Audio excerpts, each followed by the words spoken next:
बोलो गुरुदेव भगवान की जय। प्यारे कृष्ण कन्हैया लाल की जय। श्री भक्तमाल में चरित्र चल रहा है भक्ति तथा ज्ञान के प्रकाशक आचार्य का, और आज चरित्र है श्री श्रृंगी ऋषि जी। इनके जन्म की कथा इस प्रकार से है कि एक बार विभांडक मुनि एक कुंड में समाधि लगाए बैठे थे। उसी समय उर्वशी अप्सरा उधर से आ निकली। उसे देखकर उनका वीर स्खलित हो गया, जिसे जल के साथ एक प्यासी मृगी पी गई। उस मृगी से इनका जन्म हुआ। माता के समान इनके सिर पर भी एक सींग थी, अतः इनका नाम ऋष्यशृंग पड़ा। ये सदा वन में अपने पिता विभांडक के पास रहने के कारण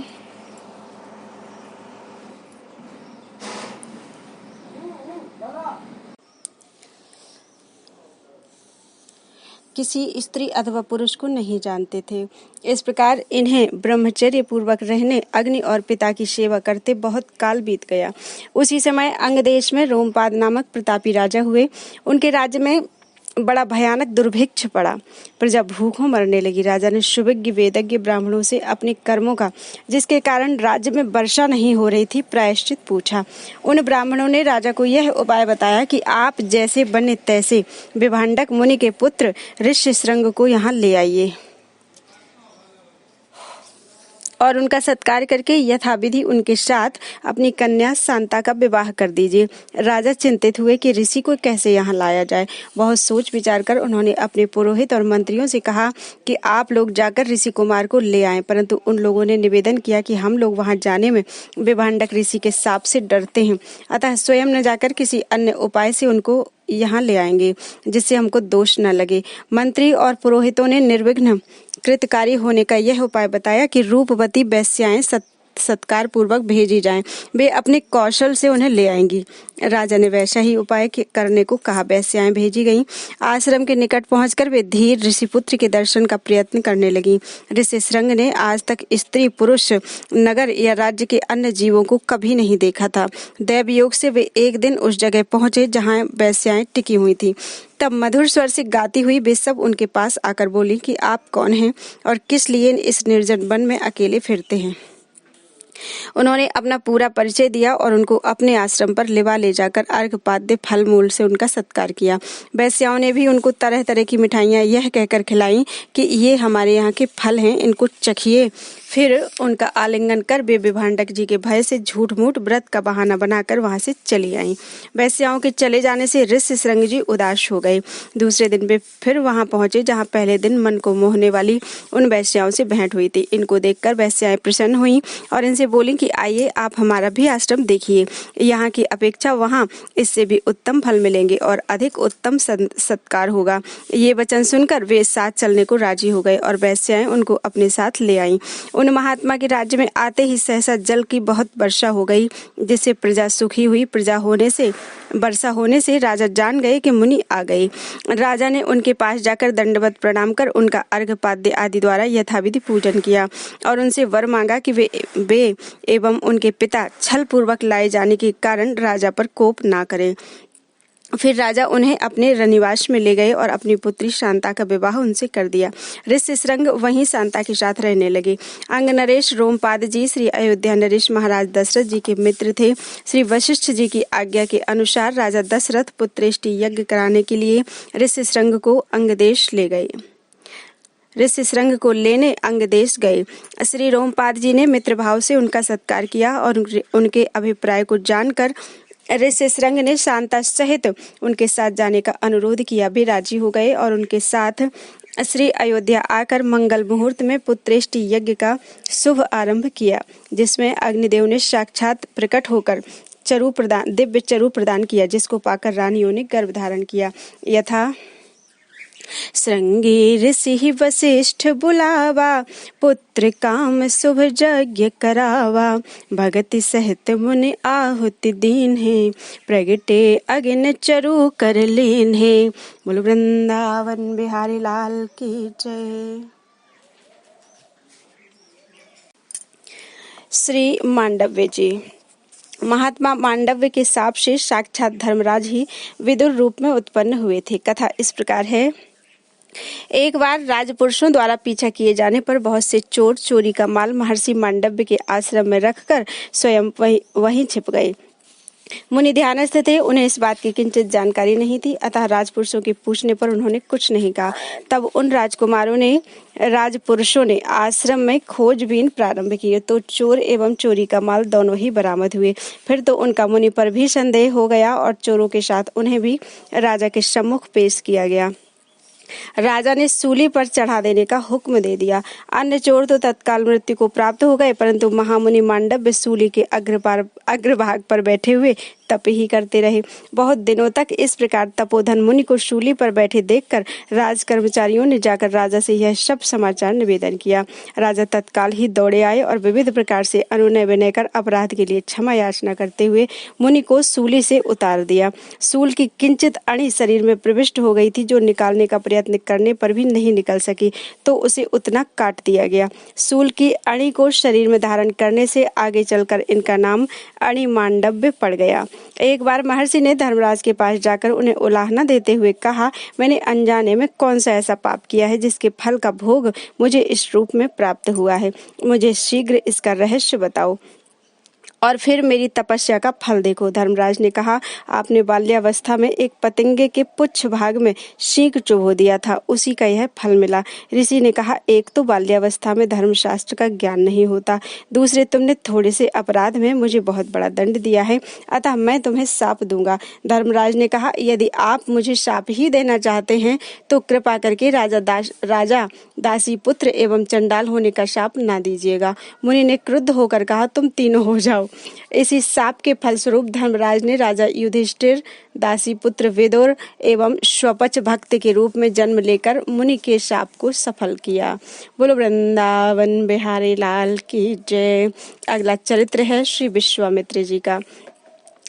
उद्यमेन ही सिद्धयन्ति कार्याणि न मनोरथैः नहि सुप्तस्य सिंहस्य प्रविशन्ति मुखे मृगा। सभी कार्य उद्यम करने से यानी पुरुषार्थ करने से ही सिद्ध होते हैं, केवल मन से सोच लेने से ही सिद्ध नहीं होते। सिंह सोच ले कि मैं तो जंगल का राजा हूँ, मुझे पुरुषार्थ करने से क्या, और यह सोचकर सोता रहे तो क्या मृग उसके मुंह में आकर स्वयं घुस जाएंगे? यानी कभी नहीं। महर्षि विश्वामित्र के समान सतत लगन के पुरुषार्थी ऋषि शायद ही कोई और हों। इन्होंने अपने पुरुषार्थ से क्षत्रियत्व से ब्रह्मत्व प्राप्त किया, राजर्षि से ब्रह्मर्षि बने, सप्तऋषियों में अग्रगण्य हुए और वेद माता गायत्री के दृष्टा ऋषि हुए। प्रजापति के पुत्र कुश हुए, इन्हीं के वंश में एक महाराजा गाधी हुए, उन्हीं के पुत्र महाराज विश्वामित्र हैं। कुश वंश में पैदा होने से इन्हें कौशिक भी कहते हैं। पहले ये एक बड़े धर्मात्मा प्रजापालक राजा थे। एक बार सेना साथ लेकर ये जंगल में शिकार के लिए गए। वहां पर ये भगवान वशिष्ठ के आश्रम पर पहुंचे। भगवान वशिष्ठ ने इनकी कुशल क्षेम पूछी और सेना सहित आतिथ्य सत्कार स्वीकार करने की प्रार्थना की। विश्वामित्र जी ने कहा, भगवान, हमारे साथ हजारों लाखों सैनिक हैं, आप अरण्यवासी ऋषि हैं, आपने जो फल मूल दिए उसी से हमारा सत्कार हो चुका, हम इसी सत्कार से संतुष्ट हैं। महर्षि वशिष्ठ ने उनसे बहुत आग्रह किया। उनके आग्रह से इन्होंने सेना सहित आतिथ्य ग्रहण करने की स्वीकृति दे दी। वशिष्ठ जी ने अपने योग बल से कामधेनु की सहायता से समस्त सैनिकों को भांति भांति के पदार्थों से खूब ही संतुष्ट किया। कामधेनु के ऐसे प्रभाव को देखकर विश्वामित्र जी चकित हो गए। उनकी इच्छा हुई कि यह धेनु हमें मिल जाए। उन्होंने इसके लिए भगवान वशिष्ठ से प्रार्थना की। वशिष्ठ जी ने कहा, इसी के द्वारा मेरे यज्ञ, याग, अतिथि सेवा आदि सब कार्य होते हैं, इसे मैं नहीं दूंगा। इस पर विश्वामित्र जी जबरदस्ती कामधेनु को ले चले। वशिष्ठ जी सब चुपचाप शांतिपूर्वक देखते रहे। कामधेनु ने आज्ञा चाही कि वह अपनी रक्षा स्वयं कर ले, तब उन्होंने स्वीकृति दे दी। कामधेनु ने अपने प्रभाव से लाखों सैनिक पैदा किए। विश्वामित्र जी की सेना भाग गई, वे पराजित हो गए। इससे उन्हें बड़ी ग्लानि हुई। उन्होंने कहा, क्षत्रिय बल शारीरिक बल को धिक्कार है, ब्रह्म बल ही सच्चा बल है। यह सोचकर उन्होंने राजपाट छोड़ दिया और घोर तपस्या करने लगे। तपस्या में भांति भांति के विघ्न होते हैं। सबसे पहले काम के विघ्न हुए। मेनका अप्सरा ने उनकी तपस्या में विघ्न डाला। जब उन्हें होश हुआ तो पश्चाताप करते हुए फिर जंगल में चली गई। वहां जाकर घोर तपस्या में तल्लीन हो गई। काम के बाद क्रोध ने विघ्न डाला। त्रिशंकु राजा को गुरु वशिष्ठ का शाप था। आपने भगवान वशिष्ठ के वैर को याद करके उसे यज्ञ करने के लिए कह दिया। सभी ऋषियों को बुलाया। सब ऋषि उनके तप के प्रभाव को सुनकर आ गए, किंतु भगवान वशिष्ठ जी के 100 पुत्र नहीं आए। इस पर क्रोध के वशीभूत होकर इन्होंने उन सबको मार डाला। इतने पर भी वशिष्ठ जी ने उनसे कुछ नहीं कहा। तब तो उन्हें अपनी भूल मालूम हुई। ओहो, यह तो मेरी तपस्या में बड़ा विघ्न हुआ। तपस्वी को क्रोध करना घोर पाप है। वे सब छोड़कर फिर तपस्या में रत हो गए। बहुत दिन की घोर तपस्या के पश्चात उन्हें बोध हुआ, काम और क्रोध ही तपस्या में सबसे बड़े विघ्न हैं। जिन्होंने काम क्रोध को जीत लिया वही ब्रह्मर्षि है, वही महर्षि है, उसे ही सच्चा ज्ञान है। मैंने भगवान वशिष्ठ का कितना अनिष्ट किया। उनकी कामधेनु को भी जबरदस्ती लेने लगा, तब भी वे चुप रहे। उनके पुत्रों को मार दिया, तब भी वे कुछ नहीं बोले। मुझ में यही दोष है, मैं भी वैसा ही बनूंगा। अब काम क्रोध के वशीभूत नहीं होऊंगा। ऐसा निश्चय करके वे काम क्रोध को जीतकर बड़ी तत्परता से तप करने लगे। उनके घोर तप से भगवान ब्रह्मा जी प्रसन्न हुए। वे इनके पास आए और वरदान मांगने को कहा। इन्होंने कहा, यदि आप मुझे योग्य समझे तो ब्रह्मर्षि बनने का आशीर्वाद दें और स्वयं भगवान वशिष्ठ अपने मुंह से मुझे ब्रह्मर्षि कह दें। इनकी तपस्या से वशिष्ठ जी पहले ही प्रसन्न हो चुके थे। उन्हें पता चल चुका था कि विश्वामित्र जी ने तपस्या के प्रभाव से काम क्रोध को जीत लिया है। इसलिए ब्रह्मा जी के कहने पर उन्होंने बड़े ही आदर भाव से विश्वामित्र जी को ब्रह्मर्षि की उपाधि दी। उन्हें गले से लगाया, उनके तप की, सच्ची लगन की, सतत उद्योग की प्रशंसा की और सप्तऋषियों में उन्हें स्थान दिया। उसी के प्रभाव से ये जगत पूज्य हुए। दशरथ जी के यहाँ से भगवान श्री राम जी को ले आए। उन्हें सब प्रकार की विद्याएं दी। मिथिला ले जाकर श्री सीता जी से विवाह कराया और अंत में त्रैलोक्य को कपाने वाले रावण का वध कराया। महर्षि विश्वामित्र जी का समस्त जीवन तपस्या और परोपकार में ही व्यतीत हुआ। बोलो वृंदावन बिहारी लाल की जय। अगला चरित्र है श्री दुर्वासा जी का। दुर्वासा ऋषि महर्षि अत्रि जी के तप से संतुष्ट होकर भगवान शिव ही दुर्वासा रूप से उनके पुत्र बने थे। रुद्रावतार थे, अतः स्वभाव में रौद्रता स्वाभाविक थी, परंतु थे परम समर्थ। पुराणों में आपकी बड़ी विलक्षण कथाएं मिलती हैं। पूर्व में श्री अम्बरीश जी एवं द्रौपदी जी के प्रसंग में इनका स्मरण किया जा चुका है। एक प्रसंग यहाँ भी दिया जा रहा है। एक बार ये यह कहते हुए घूम रहे थे कि मैं दुर्वासा हूँ, मुझे निवास करने के लिए एक स्थान चाहिए, परंतु याद रखना मुझे तनिक से भी अपराध पर क्रोध आ जाता है। भला जानबूझकर कौन विपत्ति बुलाने लगा। तीनों लोकों में किसी ने भी अपने यहाँ रखने का साहस नहीं किया। अंत में घूमते घूमते सी द्वारिका पहुंचे। सबके परम आश्रय भगवान श्री कृष्ण ने इन्हें आदर पूर्वक बुलाकर अपने निज सदन में वास दिया। कभी तो ये हजारों मूर्तियों का भोजन अकेले ही खा जाते थे, कभी एक बालक की तरह थोड़ा सा पाकर ही रह जाते थे। कभी दिन में बाहर निकल जाते तो दिन भर लौटते ही नहीं, भोजन धरा ही रह जाता था। कभी आधी रात को भोजन मांगते। सर्वसमर्थ प्रभु ने सब व्यवस्था की। एक दिन इन्होंने अपने ठहरने के स्थान में आग लगा दी। सब कुछ जलकर भस्म हो गया और अपने दौड़े दौड़े श्री कृष्ण के पास आकर बोले, मैं अभी अभी खीर खाना चाहता हूँ। श्री कृष्ण का संकेत पाते ही महारानी रुक्मिणी जी तुरंत स्वर्ण थाल में खीर परोस कर लाई। दुर्वासा जी थोड़ी सी खीर खाकर श्री कृष्ण से बोले, अब इस जूठी खीर को तुरंत अपने अंगों में पोत लो और रुक्मिणी जी को भी पोत दो। भगवान ने वैसा ही किया। तदनंतर मुनि ने श्री रुक्मिणी जी को एक रथ में जोत कर उस पर स्वयं सवार होकर जिस तरह सारथी घोड़े को चाबुक मारता है उसी तरह कोड़े मारते हुए रथ चलाने लगे तथा राजमार्ग से जा रहे थे। भयवश किसी को कुछ कहने का साहस नहीं हो रहा था। श्री रुक्मिणी जी अत्यंत श्रमित होकर जब पृथ्वी पर गिर पड़ी तो आप रथ से कूदकर दक्षिण दिशा की ओर भागने लगे। पीछे पीछे श्री कृष्ण जी भी दौड़े और कहते जा रहे थे, भगवान प्रसन्न होइए। तब दुर्वासा जी खड़े हो गए और बोले, वासुदेव, तुमने क्रोध को जीत लिया है। अब मैं तुमको प्रसन्न होकर वर देता हूँ कि तुम संपूर्ण विश्व को प्रिय होगे, तुम्हारी अक्षय कीर्ति होगी। तुमने पूरे शरीर में खीर लगाई है, अतः तुम्हारा शरीर समस्त अस्त्र शस्त्रों से अभेद्य रहेगा, किंतु तुमने पैर के तलवे में खीर क्यों नहीं लगाई? बस केवल ये तुम्हारे पाद तल निर्भय नहीं बन सके।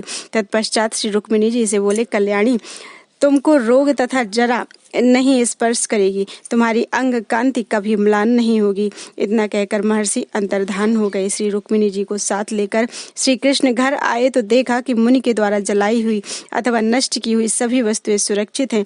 ऐसे ही आपके अनेकों चरित्र हैं। बोलो वृंदावन बिहारी लाल की जय। 88,000 ऋषिगण। ये ऋषिगण श्री शौनक जी के साथ रहते थे। ये सभी ऊर्ध्वरेता ब्रह्मवादी थे। सूत जी के मुख से इन लोगों ने पुराणों का श्रवण किया था। ये ऋषिगण हजारों वर्षों का श्रवण सत्र करते थे। कलयुग को आया देखकर इन ऋषियों ने श्री शौनक जी को अपना प्रधान बनाकर नैमिषारण्य में दीर्घकालीन सत्र किया और भगवान की कथाओं का आनंद लिया। ये लोग हवन आदि नित्य कर्म करके कथा श्रवण के लिए बैठ जाते और प्रायः सारा समय श्री सूत जी के मुखारविंद से भगवत कथामृत का श्रवण पुटपान करने में ही व्यतीत करते थे। पुराणों में आए विविध विषयों का मनुष्य मात्र को ज्ञान कराने के लिए ही इन करुणापरायण ऋषियों ने यह उपक्रम किया था। बोलो वृंदावन बिहारी लाल की जय। अगला चरित्र है श्री जावाली जी। संक्षेप में है सभी। ये एक ब्रह्मर्षि हैं। ये धर्म और नीति में बड़े ही निपुण थे। चक्रवर्ती महाराजाधिराज श्री दशरथ जी इनसे मंत्रणा लिया करते थे। ये उनके यहाँ मंत्री पद पर प्रतिष्ठित थे। श्रीमद् वाल्मीकि रामायण में वर्णन आता है कि जब श्री भरत लाल जी श्री राम जी को मनाने चित्रकूट गए थे तो ये साथ में थे। वहां पर इन्होंने बड़े ही चातुर्यपूर्ण ढंग से श्री राम जी के श्रीमुख से परमार्थ का विवेचन सुनने की लालसा से स्वार्थ को प्राधान्य देते हुए श्री राम से घर लौटने का आग्रह किया है। नीति प्रीति परमार्थ स्वार्थ सुजान श्री राम जी ने मुनि के भाव को जानकर बड़े ही शास्त्रानुमोदित ढंग से परमार्थ का निरूपण किया है। बोलो वृंदावन बिहारी लाल की जय। महर्षि जमदग्नि। विश्वामित्र जी के पिता का नाम गाधी था। गाधी बड़े ही धर्मात्मा राजा थे। उनके सत्यवती नाम की एक कन्या थी। कन्या जब विवाह योग्य हुई तो महर्षि ऋचिक महाराज के पास आई। ऋचिक मुनि ने राजा से सत्यवती की याचना की। अरण्यवासी वृद्ध ऋषि को देखकर राजा दुखी हुए। अपनी प्यारी कन्या को ऋषि को कैसे दें? ना दें तो ऋषि शाप दे देंगे। अतः उन्होंने कहा, भगवान, हमारे वंश में ऐसी प्रथा है कि कन्या के पति से कुछ शुल्क लेते हैं। आप यदि 1000 श्यामकर्ण सफेद घोड़े हमें दें तो आपके साथ हम अपनी कन्या का विवाह कर दें। ऋषि राजा के अभिप्राय को समझ गए। वे योग बल से वरुण के पास गए और उनसे 1000 श्यामकर्ण घोड़े लाकर राजा को दे दिए। राजा ने विधि पूर्वक सत्यवती का ऋचिक महामुनि के साथ विवाह कर दिया। महाराज गाधी के कोई पुत्र नहीं था। सत्यवती की माता ने अपनी लड़की से कहा, तेरे पति सर्वसमर्थ ऋषि हैं, उनसे ऐसा वरदान मांग कि तेरे भाई हो जाए। सत्यवती ने अपनी माता की प्रार्थना ऋचिक मुनि से कही और अपने भी एक पुत्र हो ऐसी इच्छा प्रकट की। ऋषि ने 2 चरु मंत्रबल से तैयार किए। एक में तो छात्र धर्म वाली शक्ति स्थापित की और अपनी पत्नी के लिए ब्रह्म शक्ति। दोनों चरु वे अपनी पत्नी को देकर चले गए। माता ने समझा कन्या वाला चरु अच्छा होगा, अतः उसने अपनी कन्या वाला चरु खा लिया और कन्या ने माता वाला। ऋषि को जब मालूम हुआ तो उन्होंने कहा, तेरी माता के ब्राह्मण तेज वाला पुत्र होगा और तेरे पुत्र होना चाहिए क्षत्रिय कर्म वाला, किंतु पुत्र ऐसा न होकर पौत्र ऐसा होगा। माता के गर्भ से जो पुत्र हुआ वह विश्वामित्र मुनि हुए, जो क्षत्रिय होकर भी ब्राह्मण हुए, और सत्यवती के महर्षि जमदग्नि हुए। उनके पुत्र परशुराम जी ब्राह्मण होकर भी क्षत्रिय कर्म वाले हुए। महर्षि जमदग्नि सदा तपस्या में ही लगे रहते थे। वैदिक कर्मों को करते रहना ही उनका कार्य था। एक बार सहस्रार्जुन शिकार खेलते हुए महर्षि जमदग्नि के आश्रम पर आ पहुंचे। राजा को देखकर ऋषि ने शास्त्र की विधि से उनका सत्कार किया और सेना सहित उन्हें भोजन के लिए निमंत्रित किया। महर्षि जमदग्नि ने अपनी तपस्या के प्रभाव से कामधेनु द्वारा संपूर्ण सेना को भांति भांति के भोजनों से संतुष्ट किया। कामधेनु की ऐसी करामात देखकर राजा ने उसे महर्षि से मांगा। ऋषि ने कहा, राजन, मेरे समस्त यज्ञ याग के कार्य इसी कामधेनु पर निर्भर हैं। इसे मैं देकर कर्महीन बन जाऊंगा। राजा ने नहीं माना। वे गऊ को जबरदस्ती लेकर चले गए। महर्षि चुपचाप बैठे रहे। जब इनके पुत्र परशुराम जी ने यह सुना तो वे फरसा लेकर महेशमती नगरी में गए और सहस्रार्जुन को मारकर गाय को ले आए और आकर पिता से सब हाल सुनाया। इस बात को सुनकर महर्षि जमदग्नि बड़े दुखी हुए। उन्होंने अत्यंत दुख के साथ कहा, राम राम महाबाहो भवान पापम कारशीत अवधेन नरदेवम यत सर्वदेवमयं व्रथा वयम हि ब्राह्मणास्तात क्षम्यार्हणतां गताः यया लोक गुरुर्देवः पारमेष्ठ्यभियात पदम। हे महाबाहु परशुराम, तुमने यह अच्छा नहीं किया कि सर्वदेवमय राजा का वध कर डाला। हम ब्राह्मणों का एकमात्र धन क्षमा ही है बेटा। क्षमा के ही कारण हम ब्राह्मण जगत पूज्य हैं। इस क्षमा के ही गुण के कारण लोक पितामह ब्रह्मा जगत गुरु होकर परमेष्ठी पद को प्राप्त हुए हैं। परम क्षमाशील महर्षि जमदग्नि सुख पूर्वक अपने आश्रम में रहने लगे। उस समय के प्रायः समस्त राजा दुष्ट हो गए थे। राजाओं के रूप में सभी असुर उत्पन्न हुए थे। सहस्रबाहु के दुष्ट पुत्रों ने तपस्या में लगे हुए महर्षि जमदग्नि का सिर काट लिया और इससे वे दुष्ट प्रसन्न हुए। ऋषि के लिए इसमें दुख की कोई बात नहीं थी। स्वर्ग में जाकर सप्त ऋषियों के साथ बड़े सुख से रहने लगे। जमदग्नि ऋषियों में से ही एक ऋषि हैं। पिता की मृत्यु की बात सुनकर परशुराम जी अपने क्रोध को नहीं रोक सके और पिता की मृत्यु का बदला लेने के लिए उन्होंने कई बार क्षत्रिय वंश का नाश किया। महर्षि जमदग्नि की क्षमा, कार्य तत्परता और अतिथि सत्कार ऐसे गुण हैं जो समस्त मानव जाति के लिए आदर्श हैं। वे क्षमा की तो मूर्ति ही थे। बोलो वृंदावन बिहारी लाल की जय।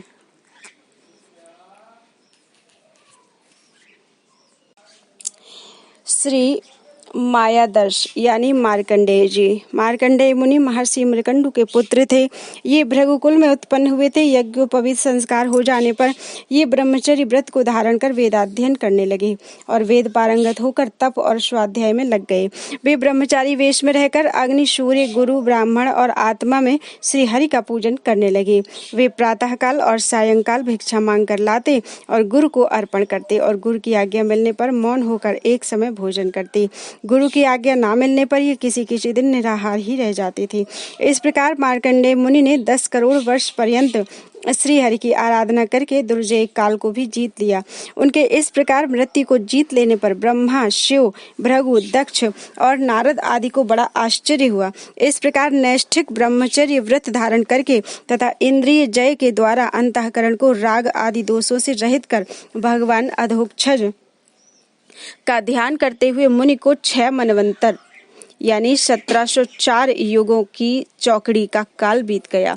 वैवस्वत नामक 7वें मनवंतर में इस मनवंतर में पुरंदर नामक इंद्र ने इस भय से कि कहीं मेरे पद को ये छीन न ले, इनके तप में विघ्न करने का निश्चय किया। उसने इन्हें तप से डिगाने के लिए गंधर्व, अप्सरा, कामदेव, बसंत ऋतु, मलयानिल तथा लोभ और मद को भेजा। ये लोग हिमालय के उत्तर की ओर पुष्पभद्रा नदी के तट पर अवस्थित मुनि मार्कंडेय के आश्रम में पहुंचे और सब लोग मिलकर मुनि के ध्यान को भंग करने की चेष्टा करने लगे, परंतु इन सब के प्रयत्न भाग्यहीन के उद्योग की भांति सर्वथा निष्फल हुए और ये सब उन तेजस्वी मुनि के तेज से जलने लगे।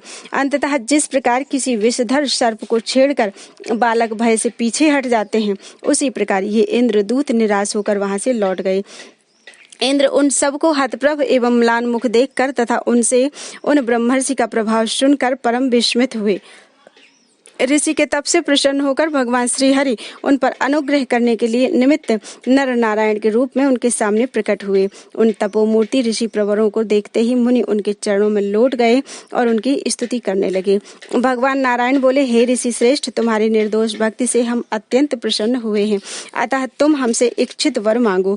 ऋषि बोले, भगवान, आपने कृपा करके मुझे अपने शुर मुनि दुर्लभ दर्शन से कृतार्थ किया, इससे बढ़कर मैं कौन सा वर आपसे मांगू।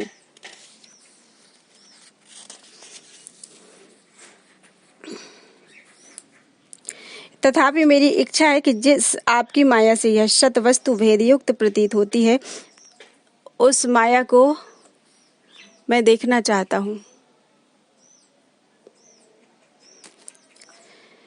उस माया का दर्शन मुझे कब होगा? अपने आश्रम में ही रहकर अग्नि, सूर्य, चंद्रमा, जल, भूमि, वायु, आकाश और आत्मा में तथा अन्यत्र सब जगह सर्वव्यापी श्री हरि का ध्यान करते हुए मानसिक उपचारों से उनका पूजन करने लगे। सायंकाल का समय है। मुनि नदी तट पर संध्या कर रहे हैं। इतने में वे क्या देखते हैं कि अकस्मात बड़े जोर से वायु चलने लगी। उस प्रचंड वायु के साथ ही आकाश में भयानक मेघ घुमड़ आए और उनमें बिजली की चमक के साथ कड़कड़ाहट का शब्द होने लगा। देखते देखते मूसलाधार वृष्टि शुरू हो गई। इधर चारों समुद्र बड़े प्रचंड वेग के साथ भूमंडल को ग्रास करते हुए दिखाई देने लगे और बात की बात में सर्वत्र जल ही जल हो गया। सप्तद्वीप, नवखंड तथा सप्त कुलाचलों सहित समस्त पृथ्वी मंडल ही नहीं अपितु आकाश, स्वर्ग, तारागण और दिशाओं सहित सारी त्रिलोकी जलमग्न हो गई। उस अनंत महारणव में अकेली मार्कंडेय जी ही रह गए। वे जटाओं को बिखेरकर बावले और अंधे के समान इधर उधर भटकने लगे। बड़े बड़े मगर उनकी देह को नोचने लगे और वायु के प्रबल झकोरों एवं उत्ताल तरंगों के थपेड़ों से उनका शरीर जर्जर हो गया। इधर भूख प्यास उन्हें अलग सताने लगी। सर्वत्र घोर अंधकार छा जाने के कारण उन्हें कुछ नहीं सूझता था। उन्हें कभी शोक होता, कभी मोह होता, कभी सुख की अनुभूति होती और कभी मृत्यु के समान कष्ट होता। इस प्रकार विष्णु की माया से मोहित हुए मुनि को उस समुद्र में भ्रमण करते हुए 1 शंख वर्ष बीत गए। इसी बीच में उस महान जलराशि के किसी कोने में पृथ्वी का कुछ भाग दिखलाई देने लगा और उस पर फलों और पत्तों से लदा हुआ वट यानी एक बरगद का छोटा सा पौधा दिखाई दिया। साथ ही उसके ईशान कोण की शाखा के एक पर्णपुट यानी दोने में सोया हुआ एक तेजस्वी बालक दिख पड़ा। उसके प्रकाश से सभी दिशाएं आलोकित हो उठी। उसका मरकत मणि के सदृश श्याम वर्ण शोभायमान मुख कमल शंख के समान बल पड़ी हुई ग्रीवा, विशाल वक्षस्थल, सुंदर नासिका और धनुष के समान भौहें मन को मोहे लेती थी। उसके दोनों कानों में दाड़िम के फूल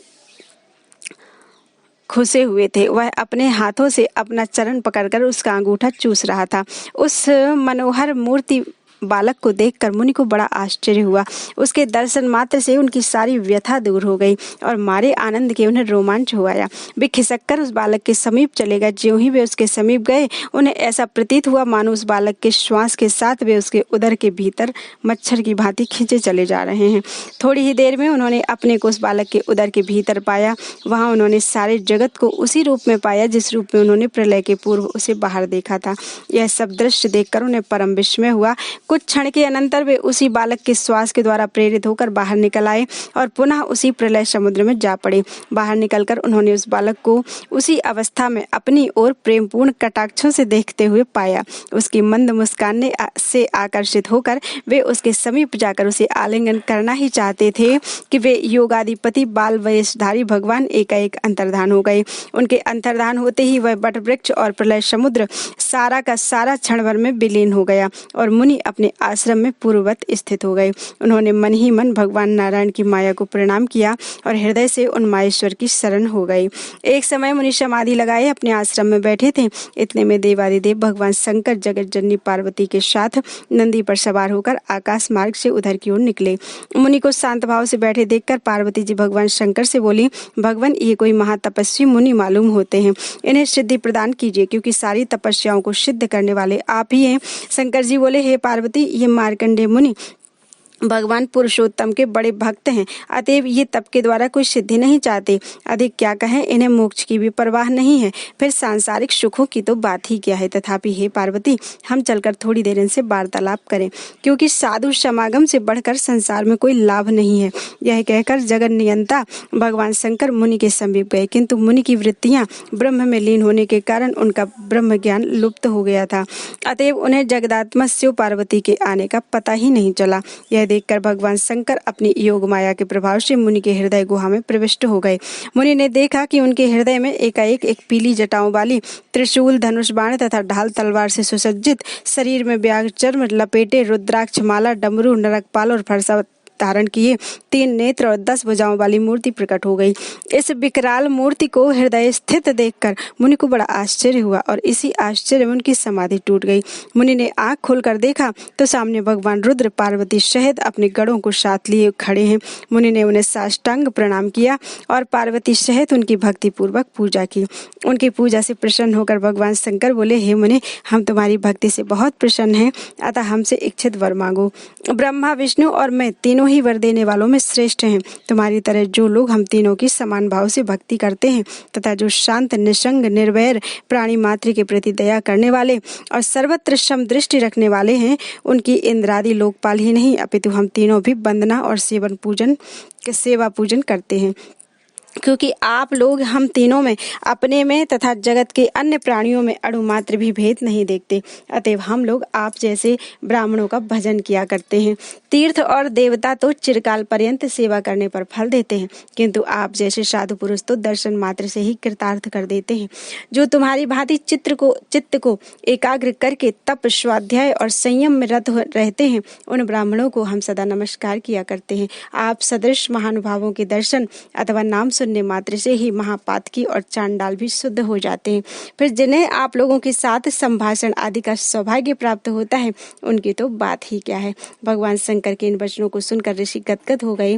वे बोले, भगवान, मैं तो आपके दर्शन मात्र से कृतार्थ हो गया और वरदान क्या मांगू। तथापि आपसे मेरी यह प्रार्थना है कि मेरी भगवान अच्युत और उनके भक्तों में तथा आप में अनन्य भक्ति हो। शंकर जी बोले, हे विप्रवर, तुम्हारी यह अभिलाषा पूर्ण हो। इस कल्प के अंत तक तुम्हारी कीर्ति अटल रहेगी और तुम अजर अमर रहोगे। तुम्हें त्रिकाल विषय ज्ञान, विज्ञान, वैराग्य और पुराणों का आचार्यत्व प्राप्त होगा। यह कहकर भगवान शंकर वहां से चले गए और महामुनि मार्कंडेय योग का महान सामर्थ्य तथा भगवान जनार्दन की एकांत भक्ति प्राप्त कर भूलोक में विचरने लगे और अब भी उसी प्रकार विचरते हैं। वे लोक में चिरंजीव के नाम से विख्यात हुए। बृहन नारदीय पुराण के अनुसार महर्षि मृकंडु के तप से प्रसन्न होकर भगवान नारायण ही पुत्र रूप में उनके यहाँ जन्म ग्रहण किया था। बोलो वृंदावन बिहारी लाल की जय।